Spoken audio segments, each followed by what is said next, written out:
May mga bagay na akala mo hindi mo kaya, pero nung sinubukan mo, kaya mo naman pala.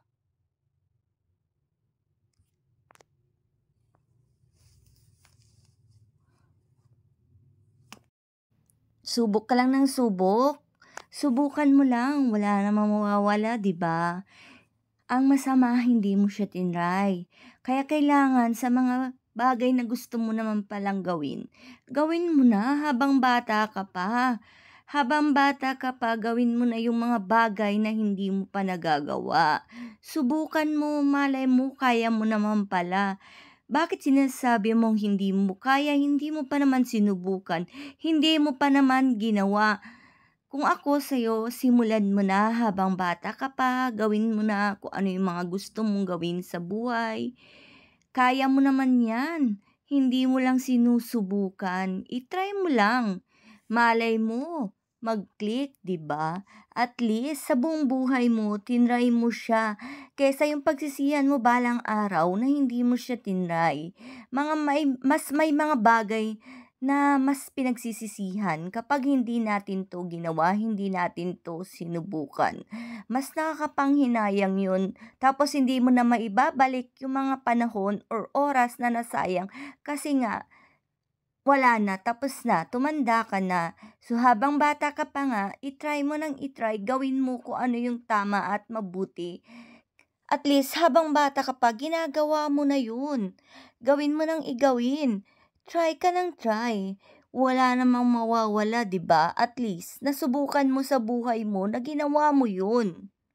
At kung nag-success ka man, mag-try ka ulit.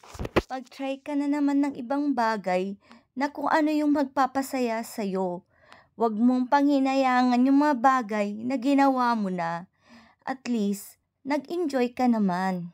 Kaysa sa hindi ka nag-enjoy, 'di ba? Hindi mo siya tinry, hindi ka na nag-enjoy. Mas okay na ang mga bagay na ginawa mo kaysa sa mga hindi mo ginawa. Habang bata ka pa nga, andyan pa yung mga opportunity, mas marami ka pang opportunity, mas maraming challenges na mapagdadaanan, mas maraming biyaya ang makakamtan. Kaya kailangan habang bata ka pa, ituloy mo lang kung ano yung pangarap mo. Magpatuloy ka lang sa mga bagay na pangarap mo sa buhay. Mga tamang desisyon, piliin mo kung sino yung makakasama mo, kung sino yung hahatak sa'yo pataas. Doon ka sa mga taong tutulungan ka nilang makamtan ang iyong pangarap. Doon ka sa mga taong magiging masaya sa mga bagay na magsasucess ka. Doon ka dapat sa mga taong nandyan lagi sa'yo.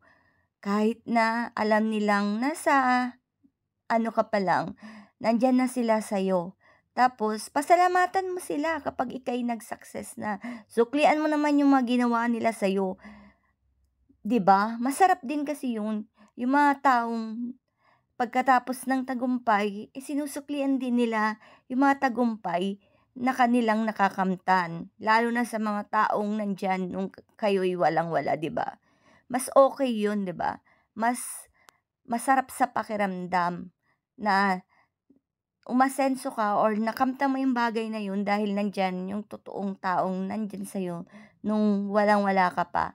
Mga bagay na hindi mo pa naaabot noon, pero nandyan na siya sa'yo, nagtiwala na siya sa'yo na kayang-kaya mo yun, yung bagay na gustong-gusto mo, 'di ba? Kaya dapat ngayon pa lang simulan mo na habang bata ka pa. Kung ako sa'yo, ngayon na, simulan mo na. Ano pang ginagawa mo? Tara na, magsimula ka ng mangarap, magsimula ka ng gawin, magsimula ka ng anuhin ang iyong pangarap, trabahuhin. Kasi yan, naniniwala ako na tinatrabaho din yan. Mga bagay na gusto mo, tinatrabaho din yan, pinaghihirapan din yan. Kung nag-fail ka, ulitin mo ng ulitin habang bata ka pa, habang may opportunity ka pa, gawin mo ng gawin ang mga bagay na magpapasaya sa'yo. At saka basta alam mo ang tama, hindi ka nakakaano ng ibang tao, go ka pa rin, go. Ipagpatuloy mo lang yan at kasamahan mo na rin ng dasal. Siyempre, kailangan din. Magdasal ka, magtiwala ka, manalig ka na makakaya mo 'yan, na malalampasan mo lahat. Kaya magpasalamat ka na rin sa mga nandiyan ha. Sige, salamat. Sana may natutunan ka ngayong araw na 'to.